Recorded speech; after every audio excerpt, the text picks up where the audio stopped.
Nandyal news 9 కి స్వాగతం. ఈ రోజు వార్తలోని ముఖ్యాంశాలు మీకోసం. అహోబిలంలో లక్ష్మీనరసింహ స్వామిని దర్శించుకున్న హీరో సాయి ధరమ్ తేజ్.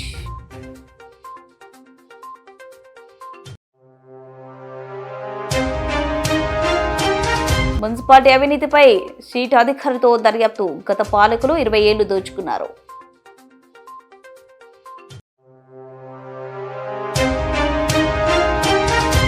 నంద్యాల ఆటోనగర్ జనతా గ్యారేజ్లో అన్ని వాహనాలు రిపేర్ చేయబడను, కానీ అవస్థలు పడుతున్న మెకానిక్లు.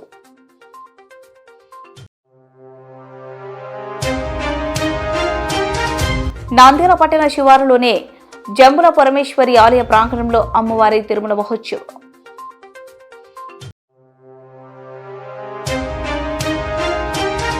నిబంధనలు దాటి ఇసుక దోపిడీ. నంద్యాలలో డిపో నిర్వాహకుడి ఇష్టరాజ్యం. టన్నుపై 300 అధికంగా వసూలు.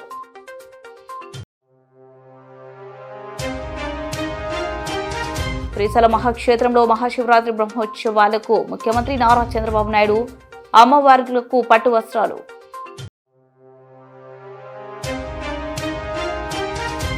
ప్రభుత్వం పేద ప్రజలకు 2 సెంట్లు స్థలం ఇస్తానని హామీని తక్షణమే మంజూరు చేయాలి.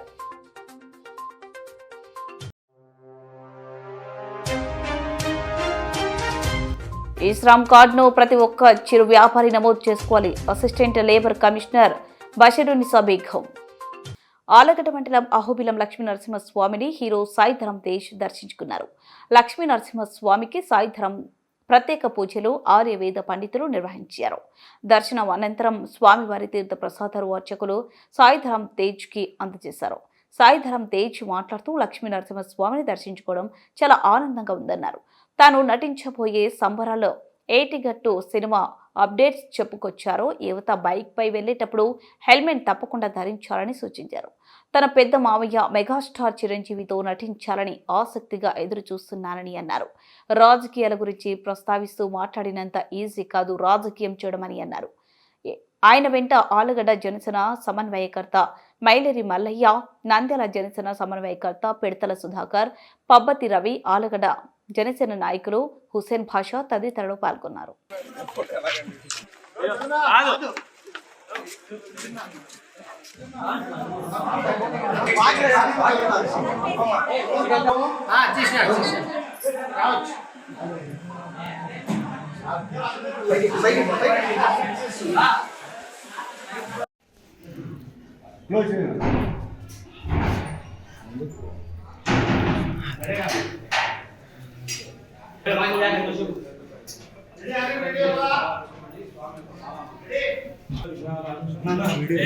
చూసుకోవడానికి వచ్చానండి. ఇంకేమీ లేదు, జస్ట్ ఆయన బ్లెస్సింగ్స్ తీసుకుందాం వచ్చాను. అది చాలా హాయిగా చాలా ఈజీగా అయిపోయింది. పోలీస్ సహకారంతో అలాగే అర్చకులతో అక్కడ ఆలయ సిబ్బందితో అందరూ బాగా నన్ను దగ్గర నుంచి చూస్తున్నారు. సో చాలా బాగుంది. చాలా చాలా విశిష్టత చాలా నాకు కలిగిందండి. చాలా బాగుంది. సో చాలా హ్యాపీగా చాలా సంతోషంగా ఉందండి. నేను అలాగే అందరూ వచ్చి మీ స్వామివారిని దర్శించుకోవాలని నేను కోరుకున్నాను. ప్లీజ్ దయచేసి చూడండి. నెక్స్ట్ సంబరాల్లో ఏటిగట్టు అని చెప్పి ఒక సినిమా ఉందండి. సో అదొకటి జరుగుతుంది షూటింగ్. సో నెక్స్ట్ అదే అండి. పవన్ కళ్యాణ్ గారికి మీరు చాలా ఇష్టమైన వ్యక్తి. సో భవిష్యత్తులో ఆయనను అనుకరించి ఏమన్నా రాజకీయాల్లోకి వచ్చే అవకాశం ఏమన్నా ఉంటుందా? సార్, నేను ఈ క్షణంలో బతికే మనిషినండి. రేపు పొద్దున ఏం జరుగుతుంది నాకు అవసరం లేదు.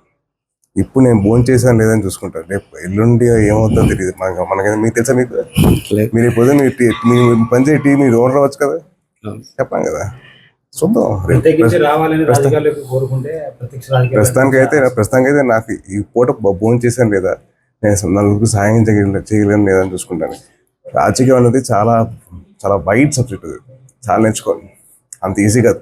నాకేదో ఫాలోయింగ్ ఉందని చెప్పేసి సినిమాలో ఫాలోయింగ్ ఉందని చెప్పేసి పొలిటిక్స్ రావడం కరెక్ట్ కాదు. చాలా నేర్చుకోవాలి. అంత ఈజీ కాదు. మీరు అడిగినంత ఈజీ కాదు క్వశ్చన్. మీరు ఎంత ఈజీ అడిగేది క్వశ్చన్ నేను పాలిటిక్స్ వస్తానే అంత ఈజీ కాదు. పాలిటిక్స్ అంటే చదువుకోవాలి, చాలా చదువుకోవాలి. జనాల సమస్యలు ఏంటో తెలుసుకోవాలి, చాలా ఉంటుంది. సో దయచేసి నన్ను సినిమా నుంచి దూరం చేయకండి. హ్యాపీగా మిమ్మల్ని అందరినీ ఎంటర్టైన్ చేయడానికి నేను ఉన్నాను. అది తీసుకుంటాను. ఇంతకుముందు మీరు కామిక్ రోల్స్ లో బాగా ప్రేక్షకులకు అలరించారు. ఈ మధ్య కాలంలో కొంచెం సీరియస్ పాత్రలు చేయడానికి కారణం? ఏమైనా తప్పు ఉందంటే తప్పు లేదండి, ఏదన్నా అంటే ఇదే జోనర్ లో వెళ్ళాలి. బేసిక్లీ ఏమైందంటే నాకంటూ ఒక చిన్న షిఫ్ట్ కావాలి కదండి, నేను కూడా కొద్దిగా చూసుకొని చేయాలి కాబట్టి నేను అందుకని వెరైటీ రోల్స్ చేస్తాను, అంతే తప్ప ఇంకేం లేదు. అంతే. ఓకే సార్, మొత్తానికి అహోబిలం ఎలా ఉంది? అదిరిపోయింది, అహో అన్నట్టు ఉంది. నాకు నిజంగా స్వామివారి దర్శించుకున్నప్పుడు నాకు అహో అని చెప్పి అనిపిస్తుంది. అహో అంటే ఆశ్చర్యం కదండి, సో ఆ ఆశ్చర్యం నిజంగా నేను గురయ్యాను. మొత్తానికి మన జనసేన నాయకులు అయితేమి, ఇక్కడ అభిమానులు అయితేమి మిమ్మల్ని ఏ విధంగా స్వాగతం పలికారు? అంత బాగానే ఉంది. నన్ను ఒక మామూలు సగటు మంచిగా చాలా బాగా చూస్తున్నానండి. సో నాకు ఆ ప్రేమ ఆప్యాయత వచ్చినందుకు చాలా సంతోషంగా ఉంది నాకు. మీ రాబోయే సినిమాలో ఏమైనా అహోబిలంలో పాత్రలు సన్నివేశాలు? లేదండి, యాక్చువల్లీ పెట్టుకోవచ్చు, బట్ కథలో కుదరదు కదండి. కథలో కుదరకపోతే పెట్టుకోమని ఏం లాభం? సో కథలో కుదిరితే నేను డెఫినెట్లీ పెట్టుకుంటాను. మీడియా తరఫున మెగా అభిమానులు ఏమైనా చెప్పాలి? దయచేసి ప్రతి ఒక్కరు మెగా అభిమానులు కాదు, ఎన్టీఆర్ గారి అభిమానులు కానీ, బాలకృష్ణ గారి అభిమానులు కానీ, ప్రభాస్ గారి అభిమానులు కానీ, మహేష్ గారి అభిమానులు కానీ, అందరు హీరో అభిమానులు దయచేసి మీరు బైక్ తీసినప్పుడు హెల్మెట్ పెట్టుకోండి, హెల్మెట్ ధరించండి. అది చిన్న పక్క స్ట్రీట్కి అయినా కానీ మీరు ప్లీజ్ హెల్మెట్ పెట్టుకోండి. ఆ హెల్మెట్ పెట్టుకోవడం వల్ల నేను బతుకున్నాను, మీ ముందర ఉన్నాను. సో దయచేసి మీడియా వాళ్ళైనా కానీ, పోలీసు వాళ్ళైనా కానీ ఒకటే రిక్వెస్ట్, దయచేసి హెల్మెట్ పెట్టుకోండి, సేఫ్గా డ్రైవ్ చేయండి.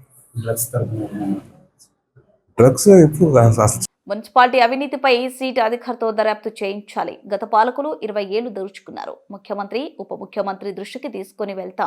Mark fade director Tulasi Reddy Nandyal municipal కార్యాలయంలో గత పాలకులు చేసిన అవినీతిపై సీటు అధికారితో దర్యాప్తు చేయాలని Markfed director Tulasi Reddy demand చేశారు. నంద్యాల మున్సిపల్ కమిషనర్ నిరంజన్ రెడ్డిని ఆయన ఛాంబర్లో కలిశారు. ఈ సందర్భంగా మున్సిపాలిటీలో గత 20 ఏళ్లుగా జరిగిన అవినీతిని ఒక్కొక్కటి చెబుతూ ప్రశ్నల వర్షం కురిపించారు. కమిషనర్తో మీడియాతో మాట్లాడిన విషయాలు తెలియజేశారు. ఈ సందర్భంగా ఆయన మాట్లాడుతూ మున్సిపాలిటీ వాటర్ వర్క్ లో పనిచేస్తున్న కోల నాగరాజు వికలాంగుడు అన్నారు. నాగరాజు నంద్యాలలో పనిచేస్తుండగా వెలుగోదుకు బదిలీ చేస్తారని పేర్కొన్నారు. ఈ విషయంపై కోల నాగరాజు మున్సిపల్ ఇంజనీర్ గూరప్ప యాదవ్ కు కలవడంతో 20,000 డబ్బు ఇస్తే ఇక్కడే ఉంటానని చెబుతూ కుంటి నా కొడక అని దూషించారని పేర్కొన్నారు. మరో బాధితుడు మహేశ్వర్ రెడ్డిని సైతం ఎంఈడిఈ నాగభూషణం రెడ్డి సైతం 20,000 ఇవ్వాలని డిమాండ్ చేశారు. మరో బాధితురాలు సుబ్బమ్మ ఉద్యోగ విషయంతో పాటు సీనియర్ పాత్రికేయుల షరీఫ్ బంధువుల డెత్ సర్టిఫికెట్ కోసం కార్యాలయంలో పనిచేస్తున్న అధికారిని వాణి 2 నెలల కాగితం, ఈ కాగితం అంటూ ఈ 2 నెలల తిప్పుకున్నారని, అలాగే శానిటరీ అధికారి మురళి చావు కబురు చెల్లగా చెప్పారన్నారు. అవైలబిలిటీ సర్టిఫికెట్ ఇవ్వమని, ఇష్టం వచ్చిన వారికి చెప్పుకో అని పెడసరి సమాధానం ఇచ్చారని, మొదట్లోనే చెప్పకుండా ఇబ్బందులకు గురి చేశారన్నారు. నంద్యాలలో ఎందరో మున్సిపల్ అధికారుల వద్దకు వచ్చి అవమానాలు పడుతున్నారని అన్నారు. ఎందుకంటే దీంట్లో ఒక పేరు మార్చి ఇంకొక పేరు ఒక వ్యక్తి లేదా ఒక ఎల్టీపీ నుంచే జరుగుతుందా అనే దాన్ని కూడా మీరు చెప్పిన పాయింట్ కూడా ఒకసారి వెరిఫై చేయిస్తారు. నేను ఈ మధ్య కాలంలోనే మొత్తం రికార్డ్ మొత్తం తీసి చూసిన, అట్లా అయితే ఏం లేదు.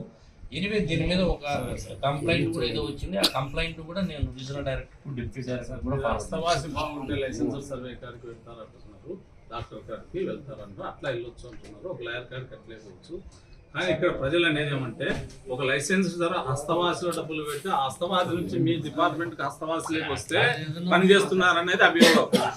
అది అట్లాంటిది ఏదైనా ఉంటే తప్పనిసరిగా హస్తవాసి అంటున్నారు మీరే, హస్తవాసి ఇది ఎక్స్చేంజింగ్ ఆఫ్ మనీ. సరే, మీరు దాన్ని ఆ రకంగా కన్వర్ట్ చేస్తే మీరే చెప్తున్నారు హస్తవాసి బాగుంటుంది. పోతానండి. ఇప్పుడు ఒక ఆయన ఒక హయ్యర్ లెవెల్ క్లారిఫికేషన్ ఉన్నాయకంటే కూడా కొంతమంది చిన్న డాక్టర్ దగ్గరికి కూడా పోతారు. అంటే నేను ఎవరిని సమర్థించడం లేదు, ఇష్యూస్ డిఫరెంట్ గా కూడా ఉండొచ్చు. మీరన్న పాయింట్ ను కూడా ఎగ్జామిన్ చేస్తాను. ఓకే, అది కూడా చేయండి. సరే sir, one concern from my side. Sir, there are lots of issues going on under you, who are working under you. There are lots of issues are going on. Being a government municipal commissioner, you should tell your employees how to speak. They should have some work ethics. Sir, వాళ్ళకి work ethics ఉంటే మేము involve అవ్వాల్సిన అవసరం లేదు sir. Direct గా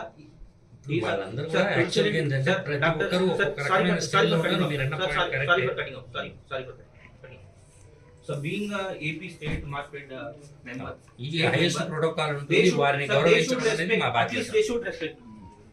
మా బాధ్యత దాంట్లో. Being a government, sir, being a government, sir, అతను ఎవరు they sir? should. Being a government student, they should have some responsibility, sir. Even ఇంత పెద్ద ఆయనతో ఇలా మాట్లాడారంటే, if I'm a general citizen, నేను వచ్చి ఏదైనా నాకు ఇష్యూ ఉందంటే, we don't have any, మాకు బిలీఫ్ లేదు సార్ అసలు మీరు పని చేస్తారని అతను. ఎవరైనా ఇది చిన్న వాళ్ళపైన జులుం చూపించడం కదా సార్. ఏదంటే మీకు కన్సర్న్స్ అంటే మీ కింద పనిచేసే వాళ్ళు ఇన్ని ఇష్యూస్ ఉన్నా మీ దగ్గరికి రావట్లేదు, మీ నోటీస్కి రావట్లేదు. There is somewhat gap sir in between the employees. ఒకటి ఇప్పుడు నేను మీ ముందే అడిగాను, పెడుతున్నారు, సమస్యలు తీసుకొస్తున్నారు, ఆ సమస్యలు తమ దృష్టికి వస్తున్నాయి కదా, ఎంతవరకు పరిష్కారం చేస్తున్నారు? దాదాపు మన దగ్గర అయితే బిఆర్డిఎస్ఎల్ ఏం లేవు. నిన్నటికి మన దగ్గర 8 పెండింగ్ ఉన్నాయి, 8 కూడా 5 క్లియర్ అయిపోయినాయి. అన్ని క్లియర్ చేసేస్తారు. కొన్ని ఏంటంటే కొన్ని చేయగలిగినవి ఉంటాయి, కొన్ని చేయలేనివి ఉంటాయి. తమ దగ్గరికి ఫిర్యాదు తెస్తుంటే రాజకీయ నాయకులకు కూడా ఫిర్యాదు చేస్తారు, వాళ్ళకి నష్టం జరిగితే. అటువంటి వ్యక్తి మీ గుర్రప్ప గారు నన్నే బయట వాళ్ళు జోక్యం చేసుకునే వరకు మాట్లాడారు. అతని పైన మీరు ఏం చర్యలు తీసుకోబోతున్నారు? మీరు చెప్పింది విన్నాను నేను. క్రిమినల్ కంప్లైంట్ అతని మీద చర్యలు తీసుకోవడానికి అతను అడ్మినిస్ట్రేటివ్ కంట్రోల్ ఉన్న వ్యక్తి. ఎందుకంటే అతను ఏఈ నుంచి డిఈ కానీ ఈ కానీ వీళ్ళంతా కూడా ఇంజనీరింగ్ చీఫ్ కంట్రోల్లో ఉంటారు. Entire municipalities in your control. అది కాదు, ఆల్ డిపార్ట్మెంట్స్. అడ్మినిస్ట్రేటివ్ హెడ్గా ఉండడం వేరు, సర్వీస్ హెడ్గా ఉండడం వేరు. ఇప్పుడు మీరు చెప్పిన దాన్ని ఒకసారి నిర్ధారించుకొని వాళ్ళ ఉన్నతాధికారులకు తెలియజేస్తారు. ఒక ఎస్పీ గారు ఉంటారు సార్ జిల్లాకు, అన్ని పోలీస్ స్టేషన్లకు జిల్లాలో ప్రతి నియోజకవర్గంలో అన్నిటికీ ఆయన హెడ్డే. మీరు ఒక యాజ్ ఎ కమిషనర్గా మీరంతా ఈ మున్సిపల్ అథారిటీకి అంతా మీరే హెడ్. మా సమస్య వచ్చింది పెద్దవాడు కాబట్టి చెప్తున్నాను. మా దగ్గర నంద్యాల ఆటోనగర్ జనతా గ్యారేజ్లో అన్ని వాహనాలు రిపేర్ చేయబడను, కానీ అవస్థలు పడుతున్న మెకానిక్లు. వివరాలకు వెళ్తే నంద్యాల పట్టణంలోని స్థానిక ఆటోనగర్లో మెకానిక్లుగా పనిచేస్తున్న 500 కుటుంబాలు. ఆటోనగర్లో మాత్రం ఎటువంటి వసతులు లేక నానా అవస్థలు పడుతున్నారు. సరైన రహదారులు, కాలువలు, నీరు వసతులు కరువయ్యాయి. ఆటోనగర్లో అన్ని వాహనాలకు సంబంధించి మెకానిజం చేస్తున్నారు. సరైన రహదారులు లేకపోవడంతో వాహనదారులు ఆటోనగర్లోకి రావాలంటే భయపడిపోతున్నారు. ఎండ వస్తే దుమ్ము ధూళితో ఇబ్బందులు పడుతున్నారు. వర్షం వస్తే బురదమయంలో అవస్థలు పడుతున్నారు. రాజకీయ నాయకులు వస్తారు, మాటలు చెప్తారు, వెళ్తారే తప్ప కనీసం ఇటువైపు కన్నెత్తి కూడా చూడటం లేదని ఆవేదన వ్యక్తం చేశారు. ఇప్పటికైనా ప్రజాప్రతినిధులు స్పందించి ఆటోనగర్ను అభివృద్ధి పరిస్తే బాగుంటుందని 500 కుటుంబాలు ఆధారపడి ఉన్నాయని పలువురు ఆవేదన వ్యక్తం చేశారు.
ఆటోనగర్ పరిస్థితి అనేది చాలా ఘోరం ఉంది. రోడ్లు లేవు, మనకు వాటర్ కమ్యూనిటీ లేదు, దుమ్ము, ఎండకు దుమ్ము ఉంది, వానకు బురద ఉంది. అయితే కూడా ఏమంటే ఇక్కడ జీవించాలని మనసులో వర్క్ చేస్తూనే ఉన్నారు. అన్ని విధాలుగా ఇబ్బందులు ఉన్నా కానీ బతకడం అనేది ఇంపార్టెంట్ కదా మనకు. అందుకోసమే అందరు ఇక్కడ దాదాపు అంటే 500 మంది జీవిస్తున్నారు. ఈ ప్రభుత్వం వచ్చింది, ప్రభుత్వం మీద చాలా ఆశ ఉంది, ఏదో ఒకటి చేస్తారు, రోడ్లు వేస్తారని. సార్ వాళ్ళు గమనించి ఇంతకు ముందు కూడా టీడీపీ ప్రభుత్వంలోనే ఇవల్ల మనకు రిజిస్టర్లు అయినాయి కూడా. ఆ రోజులలో కూడా వాళ్ళు వాగ్దానం చేసినారు. రిజిస్టర్లు అయితే అలాగే వల్ల అయినాయి, కానీ రోడ్లది చాలా డ్రైనేజ్, రోడ్లది చాలా ప్రాబ్లం ఉంది. చేస్తే అందరికీ చాలా మేలు చేసిన వారు అవుతారు. ఈ ప్రభుత్వం కూడా ఆటో నగర్ అంటే ప్రభుత్వానికి చాలా ఇంట్రెస్ట్ ఉంది చంద్రబాబు నాయుడు గారు. కానీ ఎందుకంటే ఒకసారి మా పెద్దోళ్ళు ఆటో నగర్ పెద్దోళ్ళు పోయి మా మినిస్టర్ గారిని ఫారూక్ గారు కలిసి మళ్ళీ ఈ రోడ్ల గురించి మాట్లాడితే చాలా బాగుంటుంది. ఈ అవకాశం ఇచ్చిన నాకు మీడియా వాళ్ళకి కానీ అందరికీ ధన్యవాదాలు. నంద్యాల పట్టణ శివారులోనే జంబుల పరమేశ్వరి ఆలయ ప్రాంగణంలో అమ్మవారి తిరుమల మహోత్సవం కన్నుల పండుగగా ప్రారంభమైంది. మొదటి రోజు అమ్మవారికి సూక్త క్షీరాభిషేకాన్ని నిర్వహించారు. తర్వాత శారద జ్యోతిష్య పీఠాధిపతి మాడుగుల నాగేంద్ర శర్మ ఆచార్యులతో చండీ హోమాన్ని నిర్వహించారు. వందలాది మంది భక్తులు పాల్గొని తీర్థ ప్రసాదాలను స్వీకరించారు. రేపు మాఘశుద్ధ పౌర్ణమి రోజున తిరునాళ్ల సందర్భంగా బోనాల పండుగ నిర్వహిస్తానని, 13వ తేదీన భక్తులు వినోదం కోసం గాడిదల పందాలను జరుపుతామని చెప్పారు. ఆలయ కమిటీ కార్యదర్శి గాంట్ల జగన్ భక్తులు వేడుకల్లో పాల్గొని అమ్మవారి కృపకు పాత్రలు కావాలని కోరారు.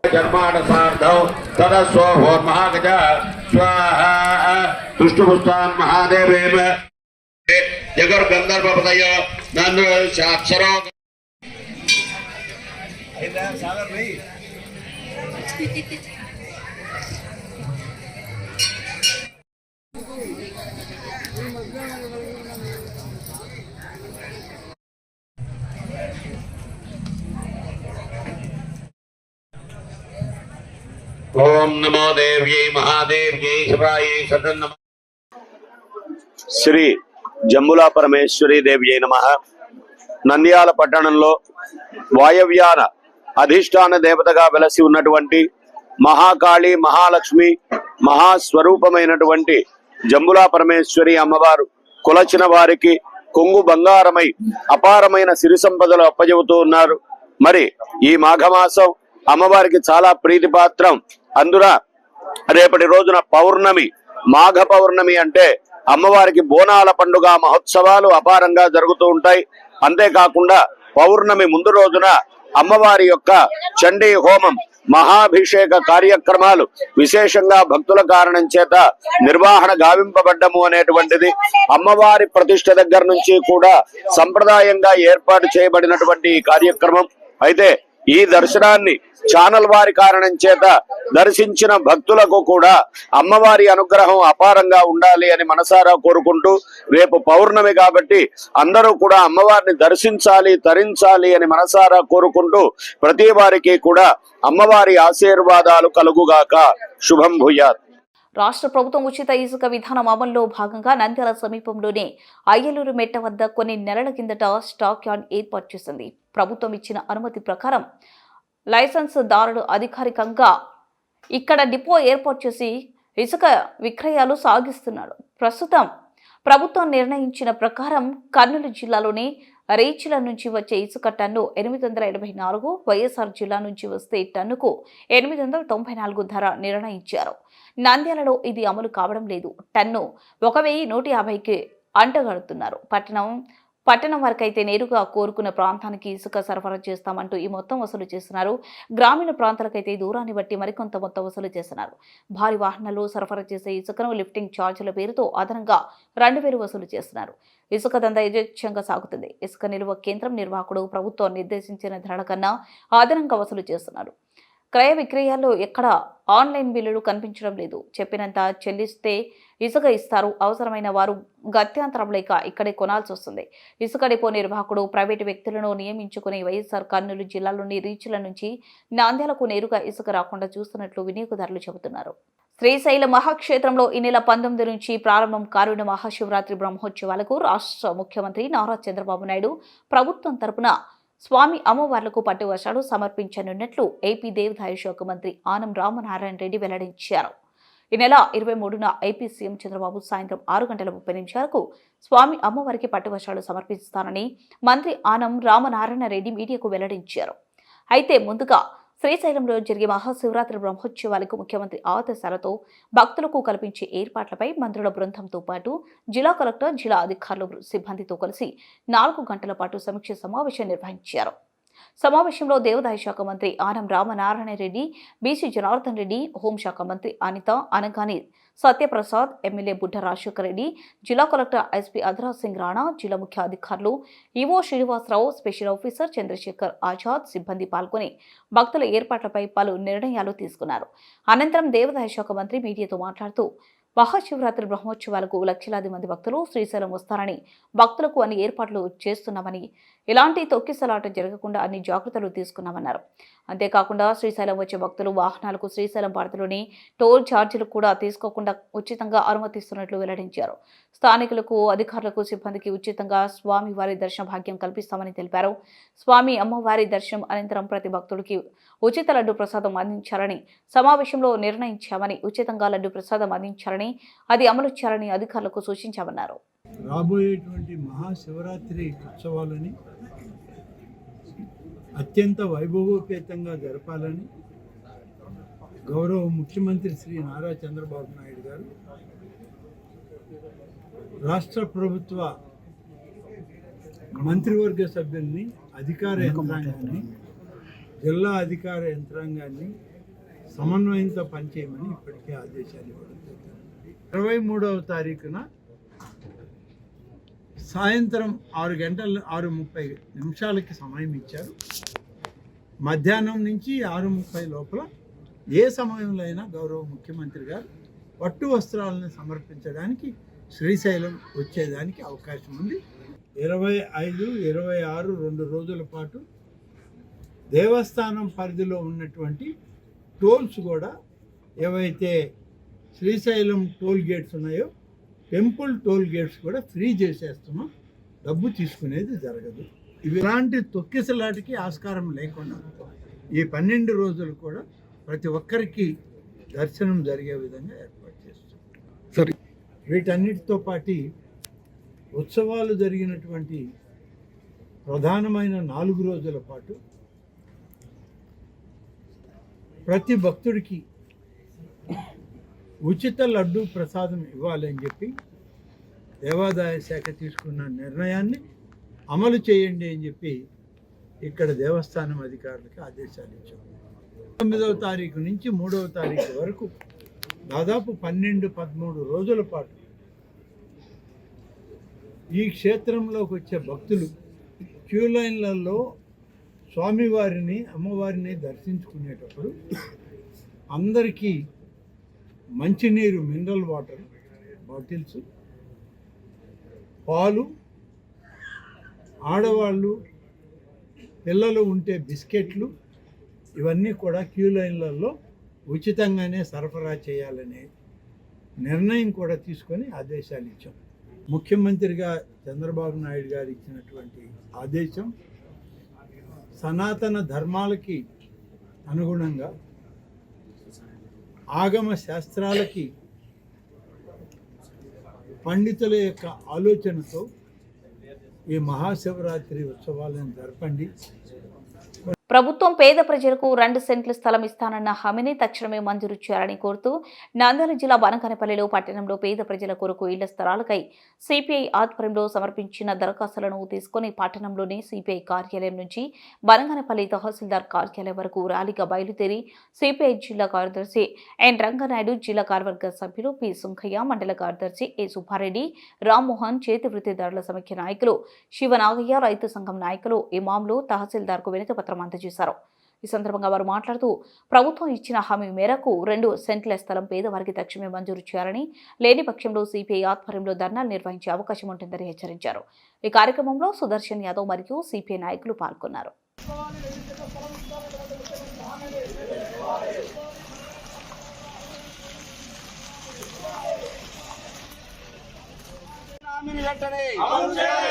గ్రామీణ ప్రాంతాల్లో 3 సెంట్లు, పట్టణ ప్రాంతాల్లో 2 సెంట్లు ఇస్తాం వెంటనే.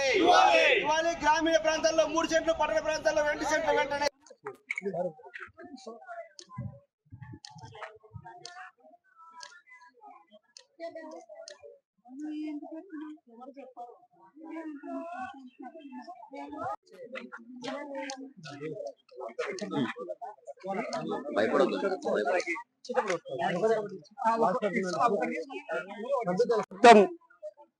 గ్రామీణ ప్రాంతాల్లో 3 సెంట్లు, పట్టణ ప్రాంతాల్లో 2 సెంట్లు, అదేవిధంగా గృహ నిర్మాణం కోసం 5 లక్షల రూపాయలు ఇవ్వాలని చెప్పేసి నంద్యాల జిల్లా బనగానపల్లె పట్టణంలో ఈరోజు వ్యక్తిగత అర్జీలని స్వీకరించే కార్యక్రమాన్ని ఈరోజు ఈ కార్యక్రమం చేపట్టడం జరిగింది. ఇందులో పాల్గొనే మహిళలకి అందరికి కూడా ఒకటే కోరుకుంటా ఉన్నాం. ఈ రోజు బనగానపల్లె పట్టణంలో ఈ రాష్ట్ర వ్యాప్తంగా ఒక విచిత్రమైన పరిస్థితి. గత ప్రభుత్వంలో జగన్మోహన్ రెడ్డి ప్రభుత్వంలో ఏ ఒక్కరికి పట్టణంలో ఇవ్వలేదు. ఇక్కడ చాలా మంది ఇళ్ల స్థలాలు కావాలని అర్జీలు పెట్టుకున్నా ఆ అర్జీలు స్వీకరించలేదు. గత 5 ఏళ్ళు పోయాయి. అప్పుడున్నటువంటి ప్రతిపక్షంలో ఉన్నటువంటి అప్పుడు మాజీ ఎమ్మెల్యే బీసీ జనార్దన్ రెడ్డి గారు, నేను నా సొంత డబ్బులు పెట్టైనా సరే బనగానపల్లె నియోజకవర్గంలో ఖచ్చితంగా ఇల్లు స్థలం లేని వారికి ఇస్తారని చెప్పారు. అది గవర్నమెంటే ఈరోజు జీవో ఇచ్చింది. కాబట్టి ఆ జీవోని రాష్ట్రంలో ముందుగా బనగానపల్లె నుంచి ప్రారంభించి జనార్దన్ రెడ్డి గారు ఆదర్శంగా ఈ రాష్ట్రంలో కావాలని చెప్పేసి సిపిఐగా కోరుతా ఉన్నాం. ఈరోజు ఆ పని చేస్తే ప్రజలు హర్షిస్తారు. ఈరోజు చాలా మంది నిరుపేదలు అద్దె ఇళ్లలో ఉండి అదేవిధంగా చాలా ఇబ్బందులు పడతా ఉన్నారు. ఫస్ట్ ఈ సమస్యని ఫస్ట్ ఫేజ్ కింద చేయాలని చెప్పి కోరుతా ఉన్నాం. అందుకు మీకు ముఖ్యమంత్రి చంద్రబాబు నాయుడు కేబినెట్ కూడా రాష్ట్ర వ్యాప్తంగా విధంగా ఇచ్చింది. ఈ రోజు మేము ఎంఆర్ఓ గారికి అర్జీలు ఇచ్చినాము. కానీ బీసీ జనార్దన్ రెడ్డి గారు మనకు లేని పేద ప్రజలకు కొండిచ్చి ఒకవేళ ఓడని గెలిచి నా సొంతం డబ్బు కానీ పెట్టి స్థలాలు ఇచ్చాను, టౌన్ లో 2 సెంట్లు ఇచ్చి ఇల్లు కట్టించి ఇచ్చానన్నాడు. ఆయన చెప్పిన మాట నెరవేర్చాలని కోరుతున్నాము. ముఖ్యమంత్రి గారు కూడా హామీ ఇచ్చినారు. ఆ హామీ అమలు చేయమని మేము అడుగుతున్నాము. అంతకు తప్పితే ఏం వాళ్ళని వ్యతిరేకంగా ఏం మాట్లాడలేదు. పేద ప్రజలకు లేని వాళ్లకు బాడీలు కట్టకలేకున్నారు. పనికి పోయి 200, 150, 300 కూలికా నుంచి బతకలేక వాళ్ళు ఇంటి బాడీలు కట్టకలేరు. తినడానికి కుటుంబం సాగడం లేదు. ఆ ఇల్లు ఉంటే ఏమన్నా కానీ కొంచెం నీళ్లు తాగి కానీ ఇంటాం అనుకుంటారని ఆలోచనతో మేము భారత కమ్యూనిస్టు పార్టీ సిపిఐ తరఫున కోరుతున్నాము. ఇంతవరకు నేను ఈ శ్రమ్ కార్డును ప్రతి ఒక్కరూ చిరు వ్యాపారి నమోదు చేసుకోవాలి. అసిస్టెంట్ లేబర్ కమిషనర్ బషీరునిషా బేగం ఉచితంగా ఈ శ్రమ్ కార్డు నమోదు కార్యక్రమం ఆల్ మదాద్ కంప్యూటర్ సెంటర్ నందు 19వ తేదీ జరుగును. కావున నంద్యాల జిల్లాలోని చిరు వ్యాపారులందరూ నమోదు చేసుకుని ఈ శ్రమ్ కార్డు పొందాలని assistant labour commission madam Basheerunnisa Begum కోరారు. నంద్యాల జిల్లాలోని సంఘటిత మరియు అసంఘటిత కార్మికులు అందరూ కూడా తప్పనిసరిగా ఈ శ్రమ్ కార్డు నమోదు చేసుకోవాలని కోరారు. భవిష్యత్తులో ఏ ప్రభుత్వ పథకం అందాలన్నా ఈ శ్రమ్ కార్డు తప్పనిసరి అవుతుంది. కావున ఈ అవకాశాన్ని ప్రతి ఒక్క కార్మికుడు సద్వినియోగం చేసుకోవాలని కోరారు. కార్డు నమోదుకు ఉచితంగా సహకరిస్తున్న ఆల్ మదాద్ కంప్యూటర్ సెంటర్ వారికి కృతజ్ఞతలు తెలిపారు. చిరు వ్యాపారులు సంక్షేమ సంఘం అధ్యక్షులు ఆకుమల్ల రహీం మాట్లాడుతూ నంద్యాల పట్టణం నందు దాదాపు 5,000 మంది చిరు వ్యాపారులు ఉన్నారని, కావున ప్రతి ఒక్క చిరు వ్యాపారులు తప్పనిసరిగా ఈ నెల 19వ తేదీన శోభలాడ్జ్ పక్కన గల ఆల్ మదాద్ కంప్యూటర్ సెంటర్ వద్దకు మీ ఆధార్ కార్డు మరియు ఆధార్ కార్డుకు లింక్ అయిన మొబైల్ ఫోన్ తీసుకుని రావాలని కోరారు. మా కంప్యూటర్ సెంటర్ కు అవకాశం ఇచ్చినందుకు అసిస్టెంట్ లేబర్ కమిషనర్ మేడం కి ప్రత్యేక ధన్యవాదాలు తెలిపారు.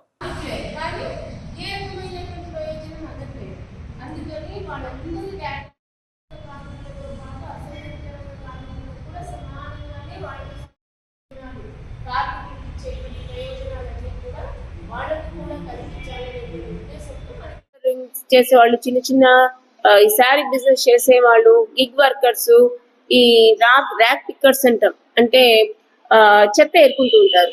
అలాంటి వాళ్ళు, గుజరీ వర్కర్స్, వీళ్ళందరూ ఒకరు ఇద్దరని కాదు, ప్రతి ఒక్కరు కూడా మనకు ఈ శ్రమ్ పోర్టల్లో నమోదు చేసుకోవచ్చు. సో ఈ అల్ మదద్ ఫౌండేషన్ వాళ్ళు, అలాగే మన స్ట్రీట్ వెండర్స్ డిస్ట్రిక్ట్ ప్రెసిడెంట్ గారు, అసోసియేషన్ డిస్ట్రిక్ట్ ప్రెసిడెంట్ గారు చెప్పడం ఏంటంటే మన జిల్లాలో దాదాపు 10,000 మంది స్ట్రీట్ వెండర్స్ ఉన్నారు అని. సో వీళ్ళకందరికీ కూడా నేను చేసే విజ్ఞప్తి ఏంటంటే ఆ 10,000 మందిని మీరు నమోదు చేయించండి, ఖచ్చితంగా నమోదు చేయించాలి. మీరు చెప్పినట్టు ప్రతి ఒక్క స్ట్రీట్ కి మీ మెంబర్స్ ఉన్నారు. సో ఆ మెంబర్స్ అక్కడ ఉన్నటువంటి ఆ ఏరియాలో ఉన్నటువంటి స్ట్రీట్ వెండర్స్ ని కనుక మొబిలైజ్ చేసినట్టయితే వాళ్ళందరూ కూడా నమోదు చేసుకుంటారు. అదే విధంగా మనకు విలేజ్ స్థాయిలో, అంటే గ్రామ స్థాయిలో కూడా స్ట్రీట్ వెండర్స్ ఉంటారు. గ్రామ స్థాయిలో కూడా ఈ అల్ మదద్ ఫౌండేషన్ తరఫున కానీ, స్ట్రీట్ వెండర్స్ అసోసియేషన్ తరఫున కానీ వాళ్ళ టీం మెంబర్స్ ఉన్నారు. సో ఆ టీం మెంబర్స్ ని మీరు కనుక ఎంకరేజ్ చేస్తే వాళ్ళు అక్కడ ఉన్నటువంటి విలేజ్ లో ఉన్నటువంటి ఆల్ వెండర్స్ ని వాళ్ళు మొబిలైజ్ చేస్తారు. మొబిలైజ్ చేయడమే కాకుండా ప్రతి ఒక్క విలేజ్ లో ఆ విలేజ్ లోనే ఉంటారు కాబట్టి వాళ్ళు హౌస్ టు హౌస్ కూడా సర్వే చేయడానికి ఈజీ అవుతుంది. ఆ రకంగా కూడా వీళ్ళు ప్రతి ఒక్క కార్మికుడు ఈ శ్రమ్ లో నమోదయ్యే విధంగా చేసుకోవచ్చు. సో మీరందరూ కూడా అంటే ఈ స్ట్రీట్ మీ అసోసియేషన్ తరఫున ఎక్కడ మీటింగ్ జరిగినా కూడా, మీరు ఎక్కడ క్యాంప్ కండక్ట్ చేసినా కూడా మా ఆఫీసర్లు ఖచ్చితంగా వస్తారు.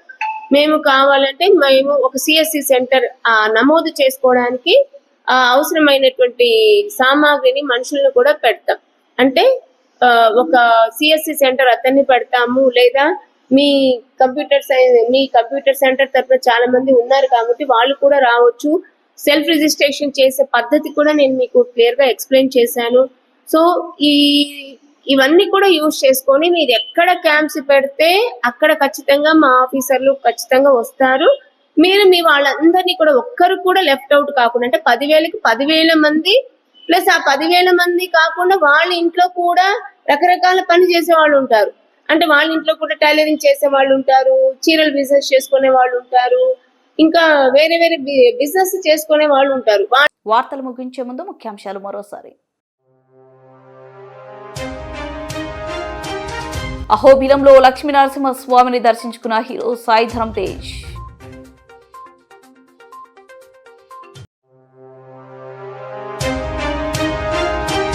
మున్సిపాలిటీ అవినీతిపై సీట్ అధికారితో దర్యాప్తు. గత పాలకులు 20 ఏళ్లు దోచుకున్నారు.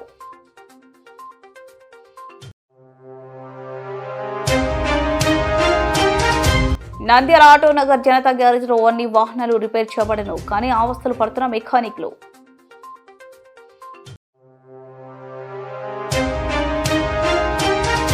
నంద్యాల పట్టణ శివారులోనే జంబుల పరమేశ్వరి ఆలయ ప్రాంగణంలో అమ్మవారి తిరుమల మహోత్సవం.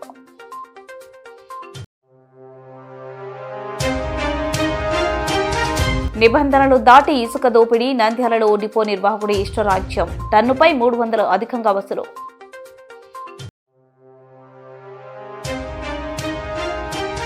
శ్రీశైల మహాక్షేత్రంలో మహాశివరాత్రి బ్రహ్మోత్సవాలకు ముఖ్యమంత్రి నారా చంద్రబాబు నాయుడు అమ్మవార్లకు పట్టు వస్త్రాలు.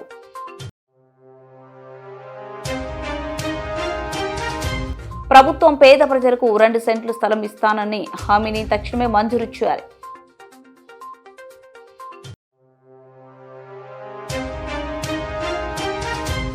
ఈ శ్రమ్ కార్డును ప్రతి ఒక్క చిరు వ్యాపారి నమోదు చేసుకోవాలి. Assistant labour commissioner Basheerunnisa Begum. వార్తలు ఇంతటితో సమాప్తం. మరింత అప్డేట్స్ కోసం చూస్తూనే ఉండండి నంద్యాల న్యూస్ 9.